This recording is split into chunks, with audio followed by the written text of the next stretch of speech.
Hello,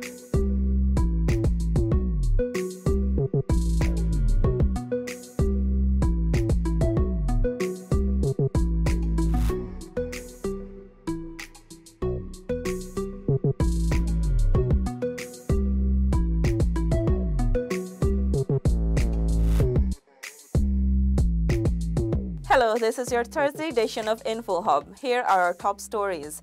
Guyana remains committed to cooperation with EU. Government continues to promote social cohesion. And we have a practical demonstration on the use of the Kitty roundabout. Stay with us for these stories and much more after this.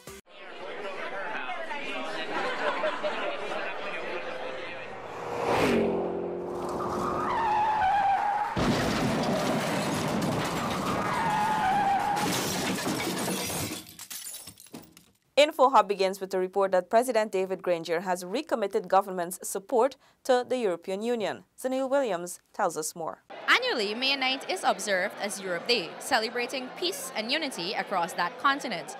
President David Granger reiterated that Guyana remains committed to strengthening bilateral relations between the two. Guyana, in this regard, expresses its appreciation to the European Union for its support for its climate change adaptation, disaster risk reduction, and improved coastal zone management under the 11th European Development Fund. Guyana remains committed to future cooperation with the European Union. This year's focus is on European Year for Cultural Heritage. EU Ambassador to Guyana, Yerine Verdij, noted that Guyana too has a deep, rich cultural heritage. During the year, we are showcasing our diverse cultural heritage across Europe at EU, national, regional, and local level. The aim of the European Year of Cultural Heritage is to encourage more people to discover and engage with Europe's cultural heritage and to reinforce a sense of belonging to a common European space. Guyana is as rich as Europe in its cultural diversity, and aspects of European culture are also alive here in the many buildings and historical sites. The date marks the anniversary of the Schumann's Declaration. At a speech in Paris in 1950, Robert Schuman, the then French foreign minister, set out his idea for a new political cooperation in Europe, which would make wars between Europe's nations unthinkable. It was established in 1964 to celebrate Schumann's Declaration. Zanil Williams for Info Hub. Celebrating lasting relationships in a diverse society was the theme of the third Social Cohesion Day observance held at the National Cultural Center. Info Hub's Gabriela Patram was at the event where Prime Minister and First Vice President Moses Nagamutu delivered the feature address. Social cohesion creates a sense of belonging and fights against exclusion and marginalization of any group of persons on the basis of their race, ethnicity, gender, sexual orientation, faith, occupation, age, etc. Prime Minister Nagamutu noted that it is difficult to make laws for social cohesion. He described social cohesion as a process that develops from healthy social relations, from inclusive leadership, example, and norms of behavior that are tolerant of differences. The Prime Minister added that Guyanese live in an open and free country, enjoy democracy and the right to pursue freedom in all aspects of life. He pointed out that this must not be traded for division, despair, or destruction.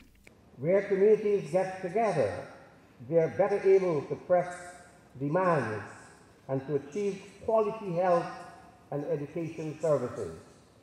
The different groups think and act together and for the betterment of all. They have less time to accuse each other, fight each other, or waste energies on constantly promoting hate responses to each other. Additionally, Prime Minister Moses Nagamutu asked those in attendance to show solidarity to the victims of the recent piracy attacks by observing a moment of silence. The Prime Minister noted that the recent piracy attacks shows that there has been a breakdown in social relations among sections of the fishermen.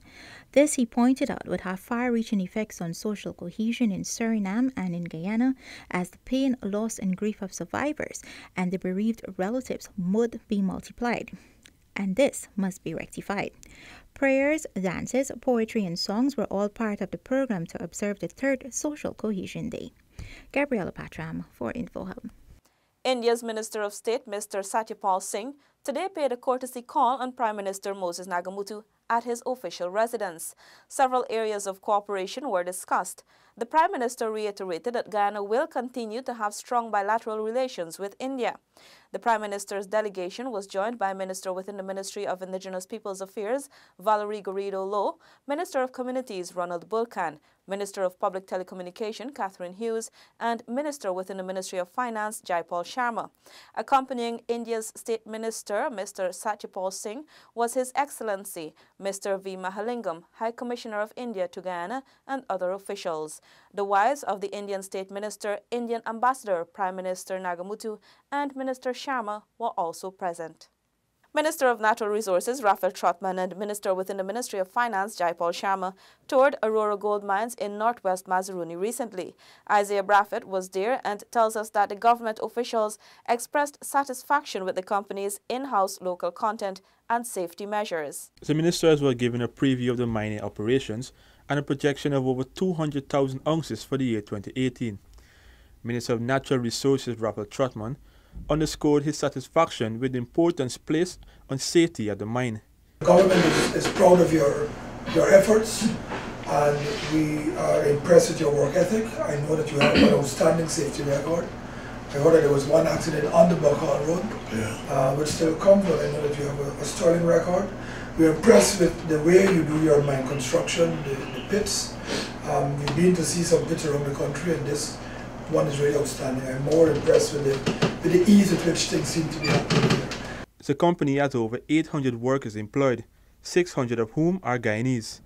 Minister within the Ministry of Finance, Jaipal Sharma, said that he was similarly impressed with the number of locals employed. This is what I imagine a world-class mine should look like.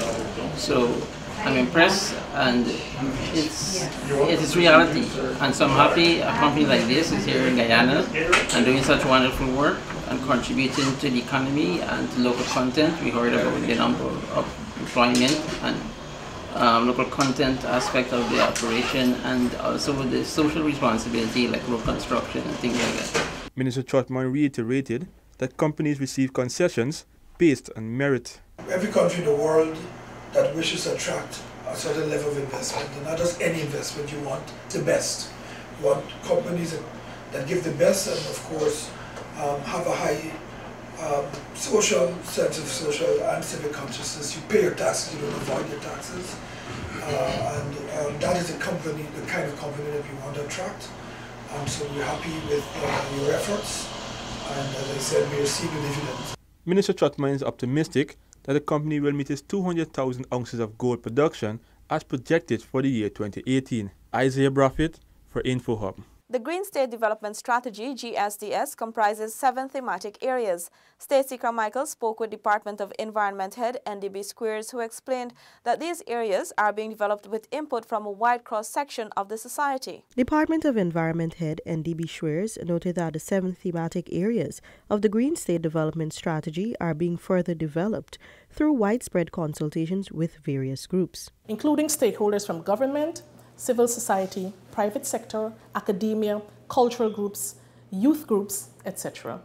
We're also working with the University of Guyana, and the university is assisting the 7 thematic areas in drafting for that particular thematic area. In addition, Swears added that the United Nations country team is providing support in aligning the Sustainable Development Goals with the GSDS.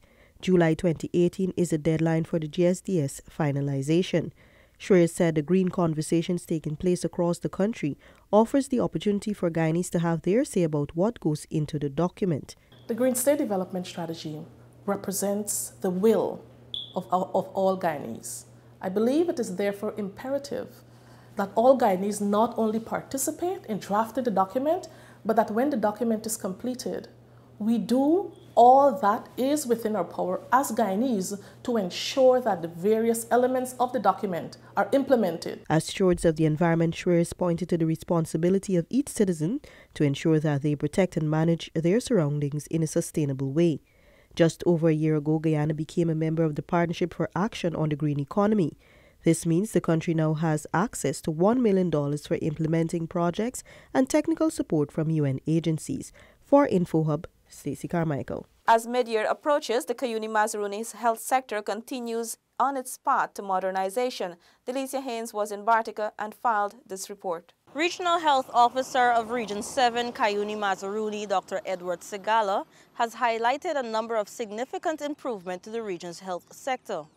He further detailed that as the year progresses, a number of continuous improvements can be expected. Bartica is going to undergo a modernization process, which will now cater to allow a number of much more service delivery for the community of not only Bartica but also riverine areas. I can safely say we're on track, especially with purchasing of medical equipment, the rehabilitation and refurbishments of the infrastructure, that is doctors, nurses, community health worker, medics, accommodation, and also the health centers and health posts that needs to be rehabilitated. Every aspect of the region's health system will benefit from the interventions. The neonatal intensive care unit has been completed. It's almost now 6 months. It's a 2-bed intensive care unit. We have been able to save lives without having to send them to Georgetown. We are able to admit some newly born babies who have difficulties like infection or breathing problems. Dr. Segala pointed out that at the beginning of 2018, there were 24 resident doctors throughout the region, 7 of which are medical specialists. 4 additional doctors will be added to this complement. 2 communities for the first time, they will be having a doctor. Iseneru, Philippi. Also Kaikan, we will be placing a doctor in Kaikan. We have an accommodation there, which we are negotiating. And Chinowing. Region 7 received a budget of $621 million for improvements to the health sector. Additionally, the Bartica Regional Hospital will benefit from an acquired loan from the Indian government to undergo modernization. From Bartica in Region 7, I am Delicia Haynes reporting for InfoHub. The International Labour Organization, ILO, in collaboration with the Private Sector Commission, hosted a workshop to deliberate on its role in the implementation of the country's Green State Development Strategy. Details from Sinika Thorne. The workshop at the Raraimaduk Lodge targeted officials within the private sector and employers organization. Head of Department of Environment N.D.B. Schwers explained that the GSDS is the vision and expression of the ambition of the people of Guyana for a prosperous future in a sustainable environment. It means a better quality of life based on a sound education and social protection, green and decent jobs, individual equity, justice, political empowerment, and economic opportunities.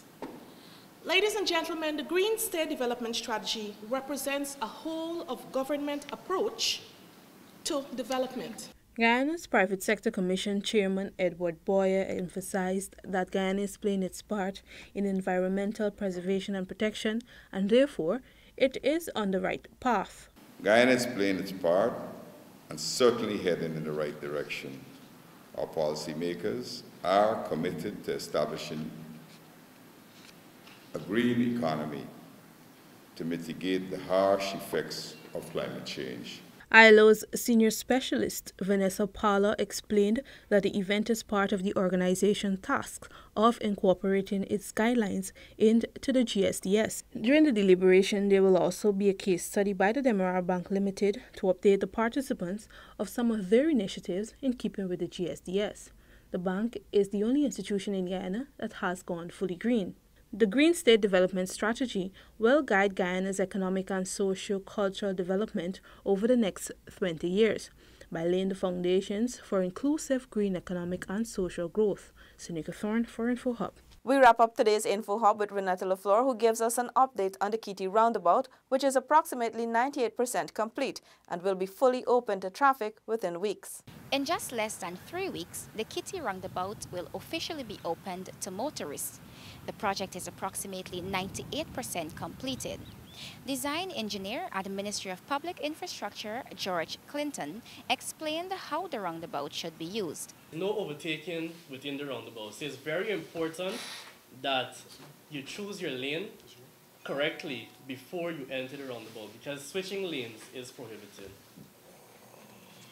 There is no stopping in the circulatory lanes. The project is in its final stage with road markings and installations of signs ongoing.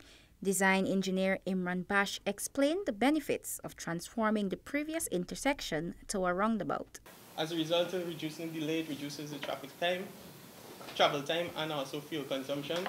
And important enough, it reduces the severity of collisions because if vehicles are making a right turn, there's a higher chance of vehicles T-boning, leading to more fatal collisions.